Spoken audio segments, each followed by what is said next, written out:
ইসলাম এবং আল্লাহর নবীর জিন্দেগি খুঁজে মৌলিক তিনটি কাজ পাওয়া গেল।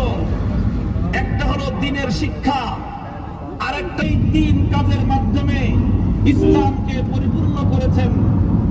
যখন ইসলাম এই তিন কাজের মাধ্যমে পরিপূর্ণতা পেয়েছে, আল্লাহ পাক রব্বুল আলামিন সূরাতুল মায়েদার 6 নম্বর আয়াত নাযিল করে ঘোষণা দিয়েছেন, আল ইয়াউমা আকমালতু লাকুম দীনাকুম ওয়া আতমামতু আলাইকুম নি'মাতি।